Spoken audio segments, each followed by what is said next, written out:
warahmatullahi wabarakatuh. Ismi Muhammad Fathi bin Kamaruddin, bernombor metrik 059845. InsyaAllah saya akan membahaskan tentang perbahasan hadis al-matruk. InsyaAllah. Hadis matruk berlaku bila mana adanya kecaman kepada perawi, iaitu ialah dengan tuduhan berdusta. Maka hadisnya itu dinamakan sebagai hadis matruk. Dari segi definisinya, hadis matruk ini dari segi bahasa bermaksud ditinggalkan. Manakala daripada sudut istilahnya ialah hadis yang diriwayatkan oleh orang yang dikenali sebagai pendusta, fasik, serta banyak dan sering melakukan kesilapan. Tidak diketahui riwayat yang lain selainnya, yakni dia sahaja yang meriwayatkan hadis tersebut. Hadis ini dikenali sebagai hadis matruk, iaitu hadis yang dibuang. Manakala contoh bagi hadis matruk ialah, antara contoh hadis matruk ialah hadis Al-Jarud bin Yazid Al-Nisaburi daripada Bahz, daripada ayahnya, daripada datuknya. Katanya, "Iza qala limra'atihi anti talikin ila sanah, insyaallah fala hinsa alaih." Yang mana maksudnya, apabila seseorang berkata kepada isterinya, "Kamu dicerai sehingga setahun, insya-Allah tiada menjadi dosa baginya." Rujuk Ibnu Al-Jauzi Al-Buyu' 1819. Abu Daud mengatakan Al-Jarud ini tidak siqah, manakala An-Nasa'i dan Ad-Darul Qutni mengatakan Jarud ini matruk hadisnya.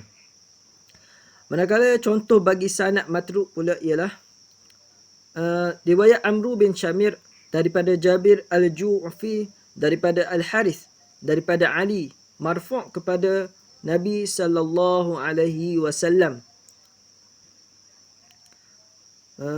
yang mana Amar kata mereka berdua, Rasulullah sallallahu alaihi wasallam membaca kunut di dalam sembahyang subuh, bertakbir pada hari Arafah dan melakukan perjalanan setelah sembahyang asar pada hari tasyrik yang terakhir. Mengikut perbahasan An-Nasa'i, Al-Darul Qutni dan ulama lain berkata, Amar bin Syamir ini ia adalah seorang matruk al-hadis. Baiklah, antara contoh karya-karya bagi hadis matruk ini yang mana telah dihasilkan oleh ulama mengenainya. Pertama, Ad-Du'afa wal Matrukin oleh Ibnu Al-Jauzi. Yang kedua, Ad-Du'afa wal Matrukin oleh Al-Darul Qutni. Yang ketiga, Ad-Du'afa wal Matrukin oleh Imam An-Nasa'i. Dan yang terakhir, contoh karya bagi hadis matruk ini, nama kitabnya Ma'rifah al-Majruhin minal Muhaddithin wad-Du'afa wal Matrukin oleh Ibnu Hibban pada tahun 354 Hijrah. Manakala hukum hadis matruk ini ialah hadis matruk ini tergolong dalam kategori dhaif dan tidak boleh diambil hadisnya sebagai hujah atau dalil. Manakala dari sudut kedudukannya adalah kedua, dhaif selepas hadis maudhu'.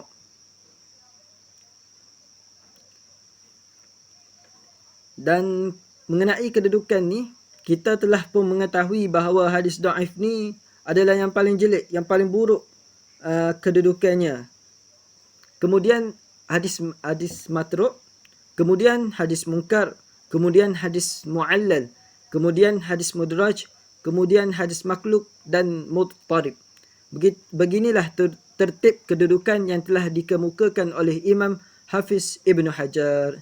InsyaAllah. Bismillahirrahmanirrahim. Assalamualaikum warahmatullahi ta'ala wabarakatuh. Nama diberi Qaid Ahzab bin Faizul Halil. Nombor matriks 059948 daripada Kos Pengajian Islam Da'wah.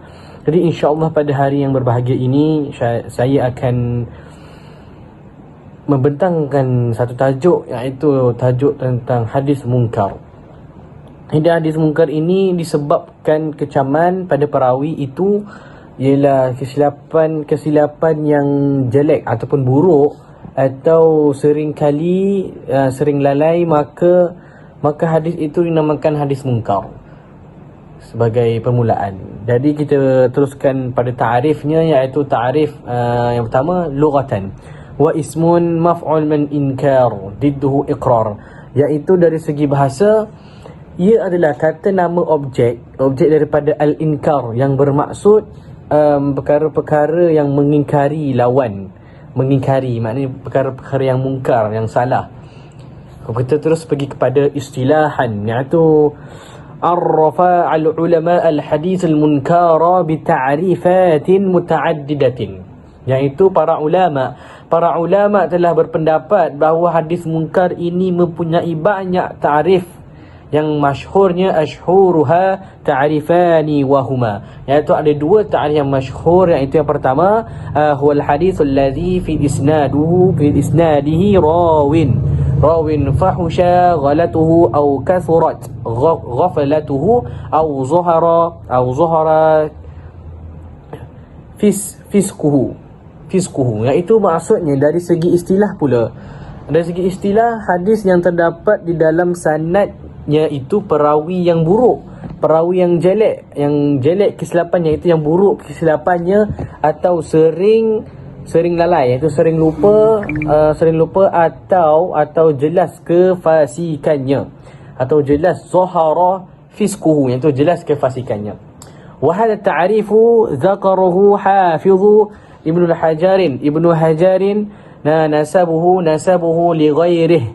Hadis ini, ta'rif ini disebut oleh Hafiz Ibnu Hajar, Hafiz Ibnu Hajar, dan beliau menisbatkan kepada orang lain, Al-Baiquni dalam nazamnya yang menggunakan ta'rif ini. Faqala ما وماشى على هذا التعريف بيقوني في منظومته فقال ومنكر الفرض به راو غدا تعديله لا يحمل التفردا, yang itu berbunyi hadis yang diriwayatkan oleh perawi dhaif bercanggah dengan perawi thiqah. Itu dia, perawi thiqah. وهو ما رواه ضعيف مخالفا لما رواه ثقة, yang itu mana maksudnya tadi? Hadis yang diriwayatkan oleh perawi dhaif bercanggah dengan perawi thiqah. وهذا التعريف والذي ذكره حافظ ابن حجر واعتمده وفي زيادة على التعريف أولي وهي قيد مخالفة الضعيف لما رواه الثقة, iaitu yang mana maksudnya inilah ta'rif yang disebutkan oleh Ibnu Hajar, yang mana dalam ta'rif itu ada tambahan pada ta'rif yang pertama, iaitu percanggahan perawi dhaif dengan riwayat perawi thiqah. Seterusnya kita beralih pula kepada al-farqu bainahu wa baina syadz, iaitu kita beralih kepada perbezaan di antara hadis munkar dengan hadis syadz. Yang itu pertama, annal syadz ma rawahu al-maqbul mukhalifan lima rawahu man huwa awwalu minhu, iaitu hadis syadz diriwayatkan oleh perawi makbul dalam keadaan bercanggah dengan perawi yang lebih utama daripadanya. Annal munkar ma rawahu ad-dha'ifu mukhalifan lima rawahu thiqah. Hadis munkar ialah hadis yang diriwayatkan oleh perawi dhaif yang bercanggah dengan perawi thiqah. Itu beza dia.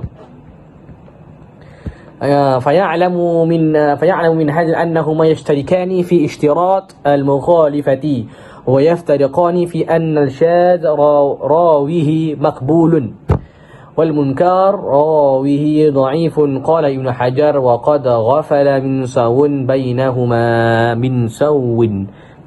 بينهما. Dengan ini kedua-dua ta'rif ya'lam min hadzal annahuma. Dengan ini kedua-dua ta'rif ini mempunyai persamaan dari sudut percanggahan dan berbeza dari sudut dari segi perawi. Perawi syaz adalah makbul manakala perawi munkar adalah syaz. Adalah dhaif, silap. Ulang balik, perawi syaz adalah makbul. Perawi syaz adalah makbul manakala perawi munkar adalah dhaif. Katanya Ibnu Hajar, orang yang telah menyamakan kedua-duanya sesungguhnya dia memerhatinya dengan baik. Sekian daripada saya, itu saja, wallahu taala alam. Assalamualaikum warahmatullahi taala wabarakatuh. Ismi Muhammad Azim Ismail. Al-an kita pergi kepada sambungan hadis al-munkar. Di hadis al-munkar ini perbahasan mengenai ta'rif dia ada dua. Yang pertama berkenaan dengan pada sanadnya perawi ini, seorang perawi ini yang kurang pada tahap kepercayaan siqah dia. Riwayat ni tidak diterima. Yang kedua berkenaan dengan pada ta'rif dia ma rawahu dha'ifu mukhalifan lima rawahu siqah, iaitu hadis yang diriwayatkan oleh seseorang yang dhaif bertentangan dengan riwayat perawi yang siqah. Jadi terlihat kepada contoh berkenaan dengan ta'rif ini. Yang pertama berkenaan dengan hadis yang diriwayatkan oleh Ibnu Majah daripada riwayat Abi Zukhay Yahya bin Muhammad bin Qais daripada Hisham bin Urwah daripada ayahnya abihi daripada Aisyah berkata Nabi Muhammad sallallahu alaihi wasallam kata kulu al-balaha bit-tamari fa inna ibna adam idza akalahu ghadiba syaitanu. Bahawasanya katanya maksud tu makanlah dengan kurma yang belum masak, dengan kurma yang masak. Sesungguhnya fa inna ibna adam, bahawasanya wahai anak Adam, jika mana makan oleh kamu ini akalahu ghadiba syaitana, sesungguhnya syaitan ni akan marah. Jadi berkenaan dengan hadis ini, Imam An-Nasa'i kata qala An-Nasa'i hadha hadisun munkarun tafawwada bihi Abu Zukhay. Dia kata bahawasanya hadis ini adalah hadis munkar kerana bahawasanya Abu Zukhay ini bersendirian dalam meriwayatkan hadis tersebut. Jadi hadis riwayat ini tidak diterima dah. Jadi yang kedua pula kita tengok kepada contoh yang kedua berkenaan dengan Imam Abu Hatim, bahawasanya hadis daripada Jalu Hubayb bin Habib daripada Abi Ishaq daripada Al-Aidha bin Huraith daripada Ibnu Abbas radhiyallahu anhu berkatanya Rasulullah sallallahu alaihi wasallam, Rasulullah bersabda qala man aqama salah wa ata zakah wa hajjal baita wa shoma ramadana wa waqara daifa dakhala al-jannah. Iaitu maksudnya sesiapa yang mendirikan solat, wa ata zakah dan mengeluarkan zakat, wa hajjal baita dan menunaikan haji, wa shoma ramadana dan menunaikan puasa di bulan Ramadan, wa qara daifa dan melayani tetamu, dakhala al-jannah akan masuk syurga.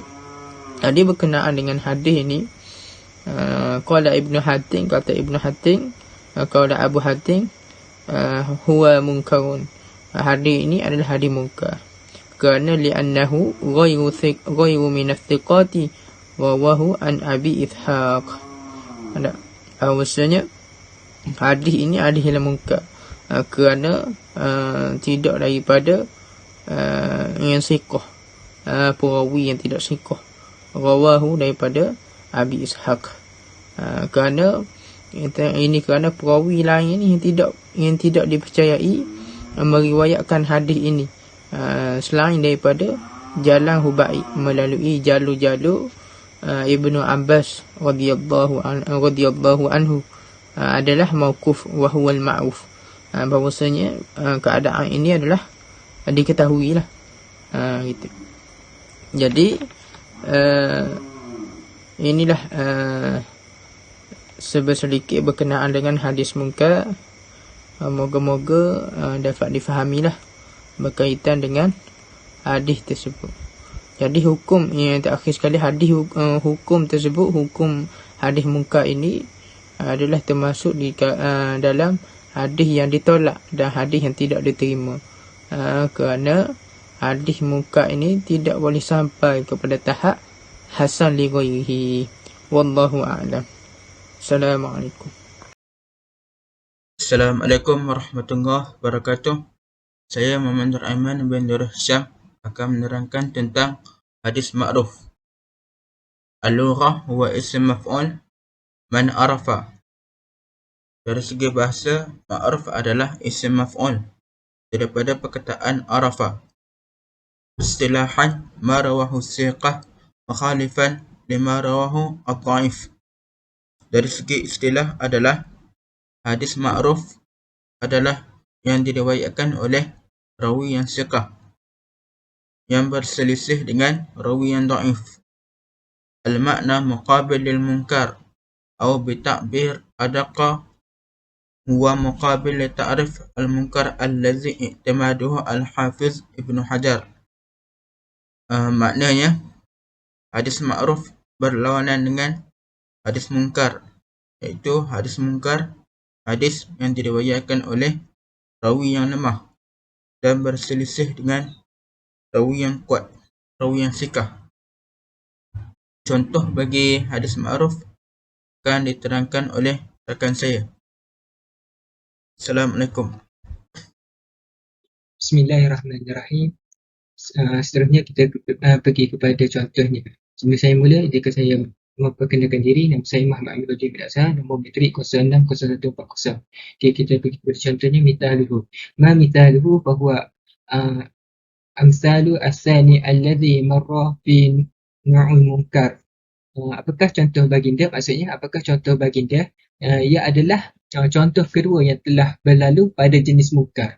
Wa huwa min aqamas salah wa ati'iz zakah wa hajjal bait wa sama wa qara ad-daif. Dakhala al-jannah. Iaitu sesiapa yang mendirikan solat, menunaikan zakat, menunaikan haji ke Baitullah, berpuasa dan melayani tetamu, maka dia akan masuk syurga. Lakin min tariq as-siqat alladhi rawahu mawqufan ala Ibnu Abbas. Tetapi daripada jalan-jalan yang dipercayai yang meriwayatkan dengan sanad ke atas Ibnu Abbas, meriwayatkan ke atas Ibnu Abbas, ay annahu min kalam Ibnu Abbas. Artinya dari perkataan Ibnu Abbas, walaysa min kalamun Nabi sallallahu alaihi wasallam, bukan daripada sabda Nabi sallallahu alaihi wasallam.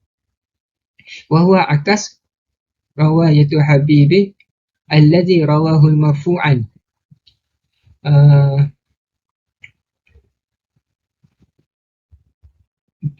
Dan dia adalah kebalikan dari riwayat. Kebalikan daripada riwayat. Lianna Ibnu Abi Hatim qala, daripada Habib yang meriwayatkan dengan sanad yang dapat dikesan kepada Nabi. Kerana Abi Ibnu Hatim berkata, ba'da an saqa hadis Habibin al-marfu'an. Setelah menyebut hadis marfu', Habib ia adalah tercela. Wa huwa munkar li'anna ghayra min thaqat rawa'atu an Abi Ishaq mawqufan. Kerana perawi lain yang boleh dipercayai meriwayatkan daripada Abu Ishaq dengan kalimat yang ditangguhkan, dan ia wa huwa al-ma'ruf, dan ia adalah masyhur. Saya rasa setakat itu sahaja daripada saya. Wallahu a'lam. Assalamualaikum warahmatullahi wabarakatuh. Ismi Abdul Jalil bin Ibrahim. Nombor metrik 059346. InsyaAllah saya akan menyambung perbincangan kita ini dengan tajuk Syaz wal Mahfuz. Baik, yang pertama Syaz. Syaz fil lughah ismun fa'il. Dari segi bahasa, syaz ialah kata nama. Minasyazza bimakna infarada. Kata nama pelaku. Daripada perkataan syazza, iaitu berseorangan. Fasyaz, maka syaz maknahu al-munfarida anil jumhuri. Maka syaz bermakna seseorang yang bersendirian daripada orang lain. Baik, seterusnya dari segi istilah. Fi istilahan ma rawahu al-maqbul mukhalifan liman huwa awla minhu. Dari segi istilah pula, hadis yang diriwayatkan oleh perawi yang makbul dalam keadaan bercanggah perawi yang lebih utama daripadanya. Seterusnya, syarah ta'rif. Syarah ta'rif. Al-maqbul huwa al-adlu alladhi tamadabtuhu.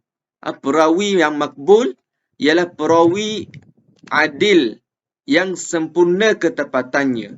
Atau al-adlu alladhi khafadabtuhu. Atau juga perawi yang adil yang kurang ketepatannya. Syarah ta'rif yang kedua, walladhi huwa awla minhu. Perawi yang lebih utama daripadanya. Perawi yang lebih utama daripadanya. Huwa rawi alladhi yakunu arjah minhu. Ialah perawi yang lebih kuat dan juga lebih utama. La mazidi dabtin, kerana ia mempunyai kelebihan ketepatan, au kasratin adadin, atau lebih bilangan, au ghairi dzalika min wujuhi tarjihati, atau ia mempunyai kelebihan dari sudut-sudut tarjih yang lain. Hadza wa qad ikhtilaf ulama fi ta'rifuhu ala aqwali. Fi ta'rifihi ala aqwali. Bagaimanapun ulama berbeza pendapat dalam mengemukakan definisi hadis syaz ini. Lakinna hadha ta'rif huwa alladhi ikhtaru al-Hafiz Ibn Hajar. Tetapi inilah ta'rif yang dipilih oleh Hafiz Ibn Hajar. Wa qala, dan beliau mengulas dan beliau berkata, innahu al-mu'tamadi fi ta'rifi asy-syaz bihasabin istilahah. Inilah yang diakui berkenaan ta'rif syaz mengikut istilah. Jadi seterusnya, kedudukan syaz ni. Di mana kedudukan syaz ini kita sambung kepada sahabat saya, iaitu Muhammad Arif. Dipersilakan. Okay, bismillahirrahmanirrahim. Kita pergi kepada syaz dan mahfuz. Iaitu syaz terbagi kepada syaznya terletak kepada dua, iaitu pada sanad dan juga pada matan.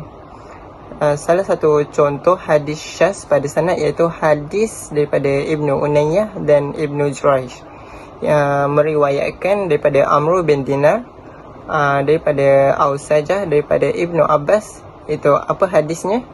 An Ibnu Abbas anna rajulah tufi ala al-ahdi Rasulillah sallallahu alaihi wasallam wa lam yada' wa arsa wa rasa'u ila al-maula wa aksinatahu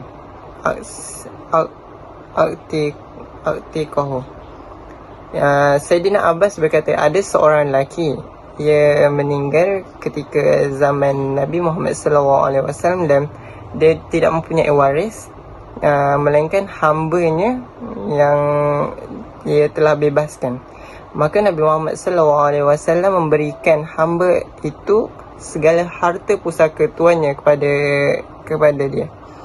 Dan kemudian dia kata, wa khalafahum Ahmad bin Zaid, iaitu riwayat ini bersalahan dengan perawi yang lain, iaitu Ahmad bin Zaid.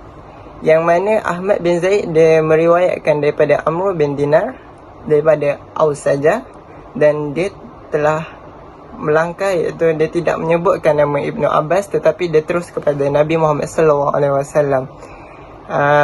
Ahmad bin Zaid masa meriwayatkan hadis ini dia tidak menyebut nama Ibnu Abbas.